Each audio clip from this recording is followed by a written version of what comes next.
On explique aux gens comment faire de la bande dessinée, alors, aussi bien les petits que les grands. On a voulu créer un atelier ouvert avec des intervenants professionnels qui montrent aux autres comment dessiner en fait. Voilà, tout simplement. Plus on dessine, plus on évolue. Et oui, le fait d'être aidé, ça permet d'accélérer ce processus, je dirais. Ouais. Un lieu convivial dans lequel on a accès à des professeurs qui sont là aussi pour nous conseiller, nous corriger, nous apporter des petites précisions sur notre travail, parce que parfois on est un petit peu...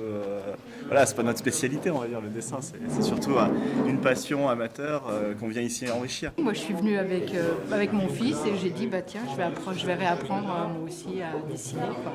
Je croyais savoir dessiner parce que j'ai fait toute ma carrière du dessin industriel. Et je me suis aperçu en venant ici que je ne savais pas dessiner. Donc ça, en tout cas que le dessin d'art n'avait strictement rien à voir avec le dessin technique. L'avantage de cet atelier du samedi, c'est qu'il y a, il y a 3 intervenants de trois spécificités différentes. On a le comics, le franco-belge et le manga.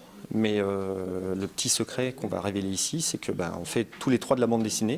C'est juste 3 façons de l'aborder différemment, mais qui se rejoignent sur plusieurs choses, le découpage, le cadrage. Et l'idée, c'est qu'on essaie de voir ce qui pourrait correspondre à la personne, essayer de lui faire lire des ouvrages qui correspondraient à son style, ou alors essayer de l'aiguiller pour l'amener effectivement vers quelque chose qui sera satisfaisant pour elle. Je viens pour différentes choses, que ce soit des petits projets BD, des petits projets illustration.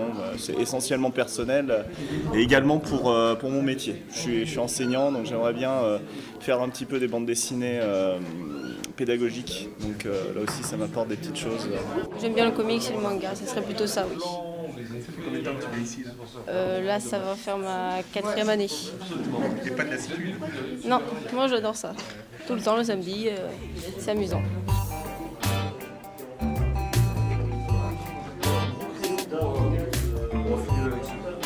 Mon ami Georges Brassens disait que sans technique, un don n'est rien qu'une sale manie, et c'était pour un autre problème. Mais en dehors de ça, oui, c'est comme tout. Le don, on y croit ou on n'y croit pas, mais c'est vraiment de l'ordre de la croyance. Donc il y a des techniques, comme en musique, comme en sculpture, comme en danse, comme en football. Il y a un minimum de techniques à avoir. Que ce soit Eric, que ce soit Jérôme ou Rémi, quand ils passent, ils corrigent des petites choses, ils nous donnent des petites astuces. Parfois on sait dessiner des choses, mais on passe beaucoup de temps, c'est assez pénible. Et eux, en 2-3 coups de crayon, ils peuvent nous simplifier quelque chose qui nous demandait beaucoup de travail. Et c'est vrai que c'est très très gratifiant. Si on a besoin de travailler par exemple l'anatomie ou alors les paysages ou même le storyboard, en fait ils sont là pour écouter nos envies et nos besoins. Enfin, c'est pas comme un cours de dessin traditionnel où on fait tous la même chose et on est obligé de faire ça. C'est personnalisé. Ouais. Et c'est pour ça que aussi on développe notre univers personnel, que c'est pas stéréotypé. C'est ça que j'ai beaucoup apprécié aussi. L'idée, c'est de pouvoir vraiment passer du temps avec chaque personne et puis s'adapter à leurs envies. Nous, c'est ça qu'on a voulu développer surtout, et pas rentrer dans des cours qui peuvent être parfois pompeux. L'idée, c'est vraiment de s'adapter à ce que recherche la personne, lui donner les outils pour réaliser ce qu'elle a envie de faire. C'est pas trop ambitieux, je trouve. Mais il faut pas. L'idée, c'est qu'on fait vraiment un cours. Je sais que tu as envie de faire plus, mais c'est bien, à chaque fois qu'on fait plus, ça passe. La plupart du temps, c'est d'avoir des idées dans la tête.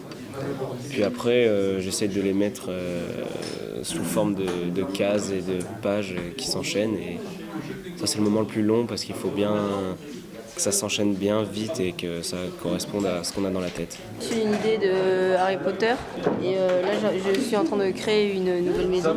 Et ça serait plus un méchant. Je vais essayer de faire une histoire avec plusieurs personnages.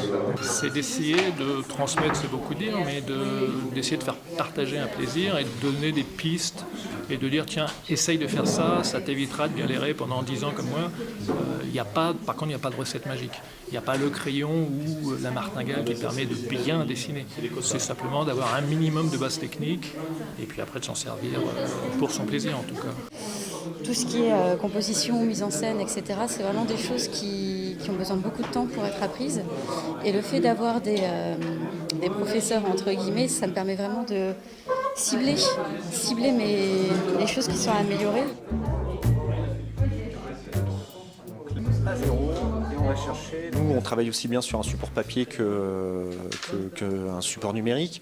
L'idée, c'est qu'on a tout le matériel qu'il faut ici. On a du pastel, on a de l'aquarelle, on a de l'acrylique, on a du feutre, on a du crayon de couleur, on a un ordinateur sur lequel on peut faire de la couleur. Alors pas du dessin, nous on trouve que le dessin, il faut quand même qu'il soit fait sur papier. Et l'ordinateur, nous on s'en sert pour tout ce qui est de la mise en page, de la couleur, ajouter des bulles, ce genre de choses, ou de la trame. Sur l'ordi, c'était un cours d'avant que j'ai appris. T'aimes mieux faire sur l'ordinateur que sur le papier? J'aime les deux. C'est un peu plus difficile sur l'ordinateur. J'aime bien dessiner les cow-boys. Avant, je prenais un modèle, maintenant, je le fais tout seul. Des fois, je fais un dessin sur papier, je me dis il rendra bien au digital. Et du coup, je le fais sur tablette. Un énorme avantage, on n'a pas besoin de passer à la gomme, etc. On peut vraiment retourner en arrière très facilement. Avec le crayon à papier, il y a plein de traces de gomme. Alors, pour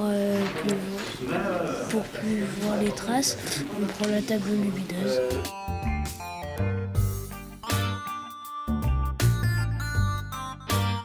On a sorti notre fanzine mine de rien parce qu'on s'est retrouvé avec une production de bande dessinée qui était vraiment de très bonne qualité. L'idée de ce premier fanzine, c'était de lancer une espèce de petite dynamique pour justement mettre en valeur un peu, parce qu'on a plein de talents dans les coins, plein de super dessinateurs, donc voilà, c'était se dire on lance un truc et puis là, les ventes permettront d'imprimer les suivants, quoi.